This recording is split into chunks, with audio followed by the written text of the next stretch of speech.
Hari Om and welcome to another session of stories from the Bhagavatham. So last week's story was Varaha Avatara. So let us see this week which story are we going to hear from Shubhaji. Over to you, Shubha. Hari Om everyone. Last week we heard about Varaha Avatar, right? So let's do a little recap. So when Sanat Kumar visited the Vaikunta, Jaya and Vijaya, who were the Dwarapalakas, stopped them from having darshan of Lord Vishnu.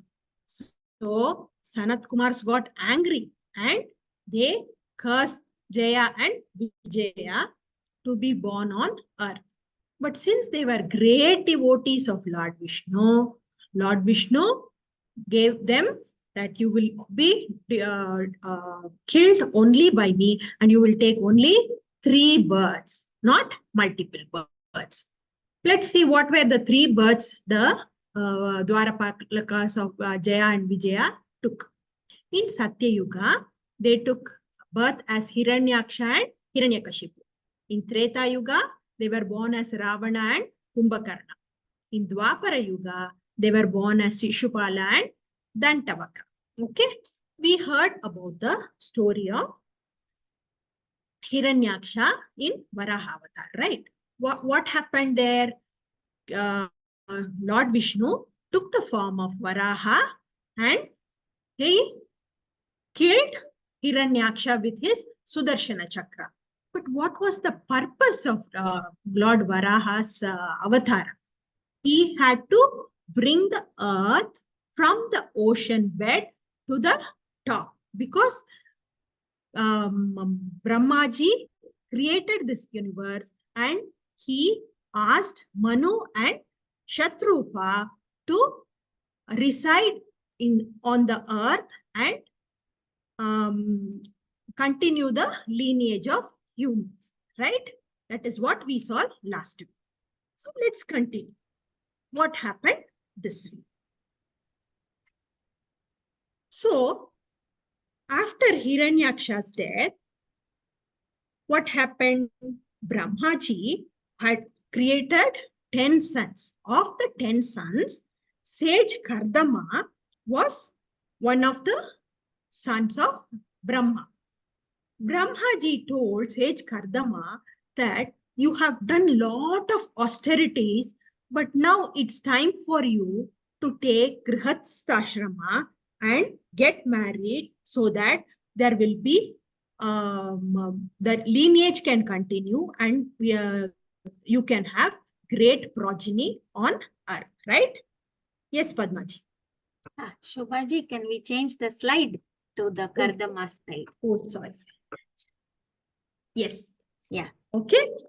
So, yes. So, Bhagwan.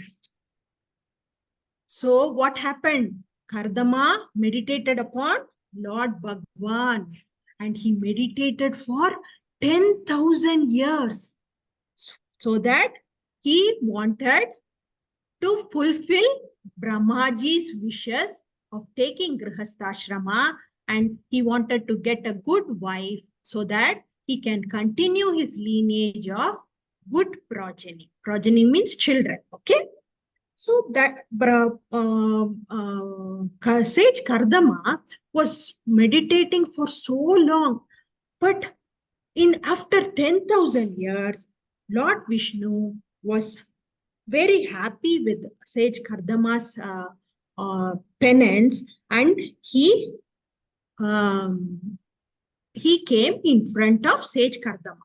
Okay, sage Kardama was so happy and he had tears in his eyes and he started singing the stutis of Lord Vishnu. On looking at sage Kardama's devotion towards him, Lord Vishnu started getting tears. That tears was the Bindusara river. Okay. So Lord Vishnu blessed him, saying that I am very happy with your devotion. And after this, I will give you the wishes you ask. Okay. So Sage Kardama said he will take up Grihastha only if he is born as his son. Okay. So Lord blesses him and says that he will be born as his son. Okay. So Sage Kardama goes to his ashrama. In the meanwhile, what happens is we all know about Manu and Shatarupa. Manu and Shatarupa they had one daughter named Devahuti. So Manu and Shatarupa also felt like their daughter needs to get married. So they go to Kardama's ashrama because they felt Kardama is the right husband for Devahuti. Okay. So they go there to Kardama's ashrama and they ask for Kardama's hand in marriage with Devahuti. So both Kardama and Devahuti get married on the condition that as soon as the son is born, Sage Kardama will renounce and go for his spiritual sadhana. Okay. So Devahuti and Kardama married, and Devahuti served her husband for many years. Okay. When both of them, after many years, they had a very blissful life and they gave birth to 9 daughters. Okay. So they had 9 daughters. But in the meanwhile, Sage Kardama wanted to renounce and go to do his spiritual sadhana. But Devahuti was like, what will happen to me? Who will take care of me? So Sage Kardama remembered that Lord Bhagwan Vishnu had promised that he will be born as his son, right? He had given a boon to Sage Kardama that he would be born, right? So he remembered that boon and he continued with his Grihastha. After a few years, the Sage Kardama and Devahuti, they gave birth to a son. And this is none other than the Lord himself in the form of Kapila Rishi. So Kardama kept his resolve that after his birth, Kapila's birth, he would renounce, right? So he renounced and he left the family life to go and continued with his spiritual sadhana. Now let's see who is Kapila Rishi. Kapila Rishi, who is the son of Sage Kardama and Devahuti and grandson of Lord Brahmaji himself. So he was a very great Rishi and he is credited. He's also known as Chakradanush and he is credited as the father of Indian philosophy. Okay. And he is the author of Sankhya Sutras, which teaches the nature of reality, the self, Prakriti. Sorry, the self, which is Purusha, and material world, which is Prakriti. So he emphasized the difference between Purusha and Prakriti to attain liberation. So Devahuti one day approached Sage Kapila and she asked Sage Kapila to give her the knowledge of how to get liberated. She was fed up of always satisfying her senses, and even after satisfying all her senses, she was never satisfied. She was always in the state of suffering. So she wanted liberation from all her sufferings. So Kapila Rishi told his mother Devahuti and gave her the Sankhya philosophy. It is also known as Kapila Devahuti Samvada. Okay. So it touches on the topic where Kapila Rishi takes away the dilemma of Devahuti that instead of satisfying your five senses, if you know about the knowledge of yourself, you can get moksha or liberation. It is said that this knowledge, which is Sankhya philosophy, helped in development of yoga, Ayurveda, and other Indian sciences like astronomy, astrology, all those things. This was the basis. Okay. So Kapila Rishi is also referred in other texts as a Brahmin who converted into Jainism in the Nanda Empire era. Okay.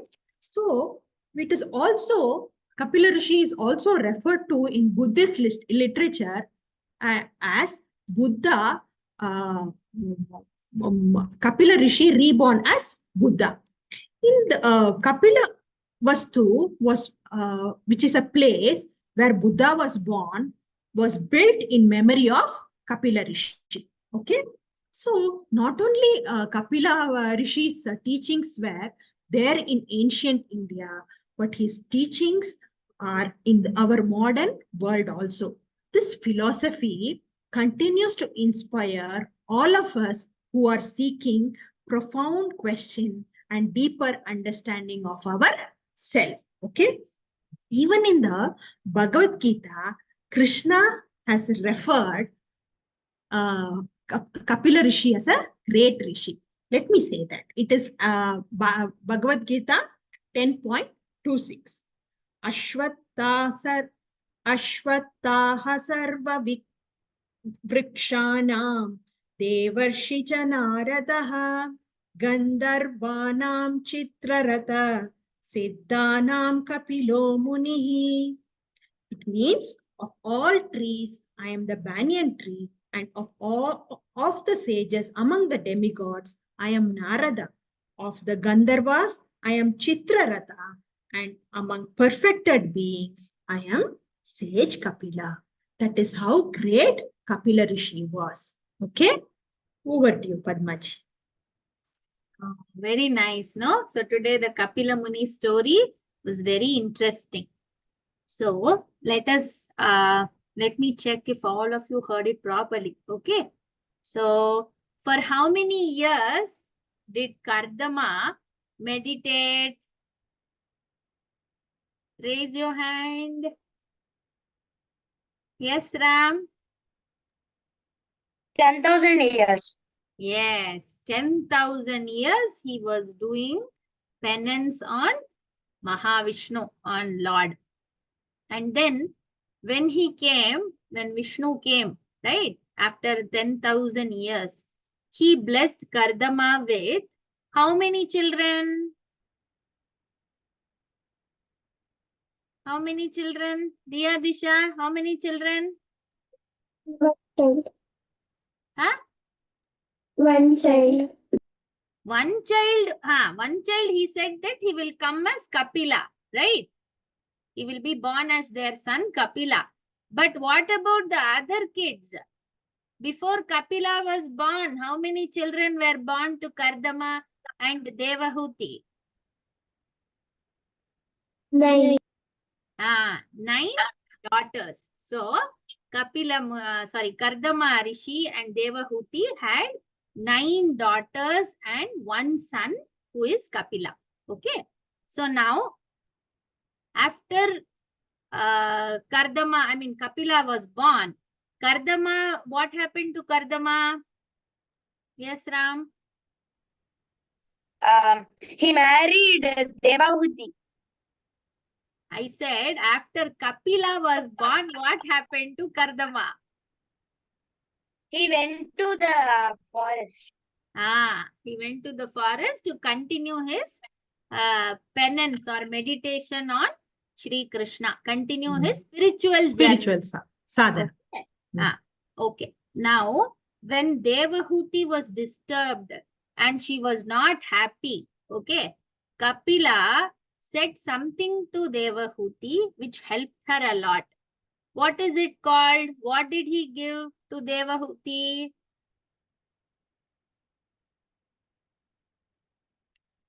Something, right? He said something. Ram raised Ram. Yeah. Yes, Ah. Ram. Sankhya philosophy. Sankhya philosophy. Yes. Okay. Now, okay. What is the Sankhya philosophy about? Two things. Many things are there, but what is the main two things Sankhya philosophy talks of? Diya Disha? What are the two things? Okay, I'll give you a hint. Both starts with P. Just like my Ma'am, name. even it is there in Bhagavad Gita also, ma'am. One chapter Ah. name is that only, ma'am. Yeah. Wait. Diya Disha, tell about two things. What is it? Starts with letter P. Ma'am, Yes, Ram. Prakriti and Purusha. Prakriti and Purusha. Okay, Diya Disha, Prakriti and Purusha. So the principle is Sankhya philosophy and it is about Prakriti and Purusha. Okay, so that is the thing. Now, in in Bhagavad Gita also, like Ram said, we have a chapter, no, of this name. Diya Disha, which chapter is it? Kapila gave the Sankhya philosophy, right? In Bhagavad Gita, we have a chapter of the same name. Which chapter is it?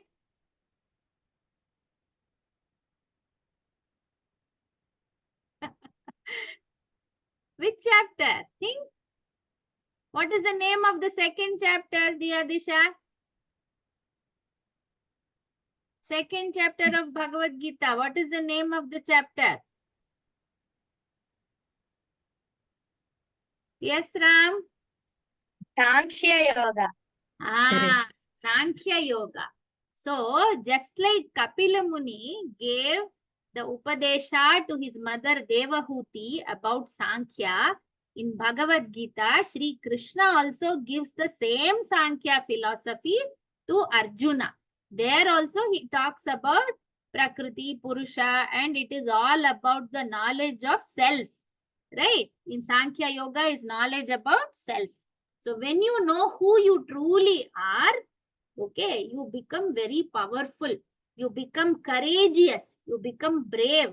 And that is why Shubhaji said that, as Kapila said, that there he's mentioning lot of things are coming out from there, right? Ayurveda, then lot of sciences, all these are coming out. Why? Because once you know who you truly are, you are becoming so knowledgeable, you are becoming courageous, you are becoming brave. And that is why all the knowledge is coming to you easily. Okay. So now, just like Shubhaji mentioned about Kapila, we are also going to see about the 9 daughters and what happened to them. Okay. So, let us just go through the names of the 9 daughters of Kardama and Devahuti. So, the first daughter is Kala. Second is Anasuya. You have heard about Anasuya, right? There is a story about Anasuya. Then Shraddha. Huh? Ma'am, the story is coming soon, ma'am. Lord want to her, ma'am. Yeah, yes. Okay. Then a third one is called Shraddha. Fourth is Havirbhu. Then Gati. Then Kriya. Then Khyati. Then Arundhati. We know Arundhati also, isn't it? You know the story of Arundhati and Vashishta. Ma'am, Rama's Guruma, ma'am. Rama's Guruma. Yes, Rama's Guru also. Yes. And Shanti. Shanti is the last daughter.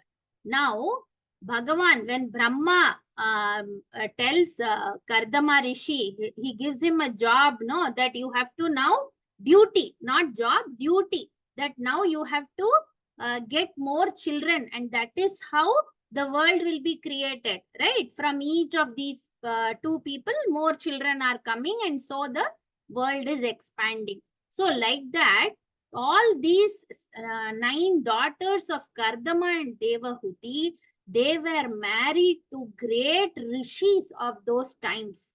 Okay. So Kala married Marichi, Anasuya married sage Atri, Shraddha sage Angirasa, Havirbhu was married to sage Pulastya, Gati to sage Pulaha, Kriya to sage Kratu, Khyati to Bhrigu Maharishi, Arundhati was married to Vashishtha, and Shanti was married to Atharva. So like that, all the great sages were married to these 9 daughters of Kardama and Devahuti. And one great avatara of Krishna was born as Kapila Maharishi to them as their son. Okay. So with this, we are ending our today's story session. Okay. Hari Om. Let us end with the prayers.